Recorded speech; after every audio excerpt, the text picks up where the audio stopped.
19.11. Това е погрома, който е направил Черно море и урагана, който снощи ни заля. Само погледнете какви вълни. Страшно силна вълна. Огромна. По-рано в клипа съм ви показал как вълната стига до нивото на моста на първия му етаж.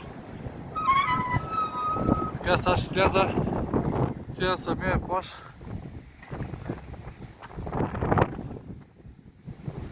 Гледайте, цялата вела алея е залята. Това е цялата вела алея.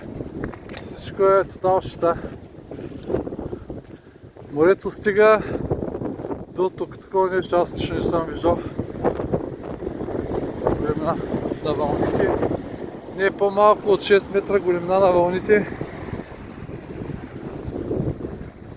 Кайта.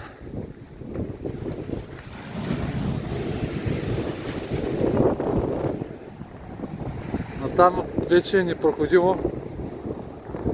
Стига се до някъде, но само до някъде.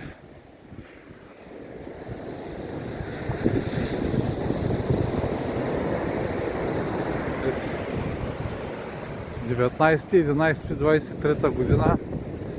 Както казах, лично аз такова нещо не съм виждал. Огромни вълни. Тя е максимално близо до нея. Нямам страх от морето, но при такава вълна лично аз също много трудно бих излязал на сушата. Целият плаж е заряд, излиза и извън територията на плажа. Това са дигите, които бяха достатъчно високи. В момента морето е взело доста голяма част от плажа. Ето, там в тази посока са солниците на Бургас. Далечината ще зумна да видите, Балкана е снежен. Тук Бургас сняг няма, но ето е вълната. Огромно. Огромни вълни.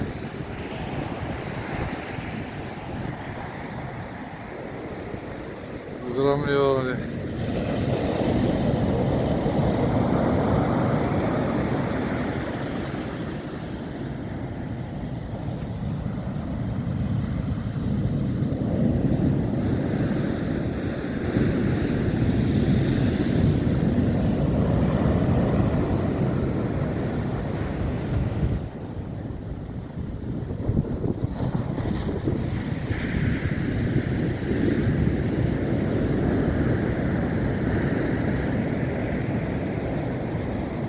Вятъра в момента отихна, беше се ориентирал от северозапад, след това стана само северен и в момента почти не се усеща вятър. Само да погледна, духа се точно от запад в момента. Като гледам поне не е запад, направо си е север. Посет са столови, шезлонги, дървен материал, заведенията са заряти.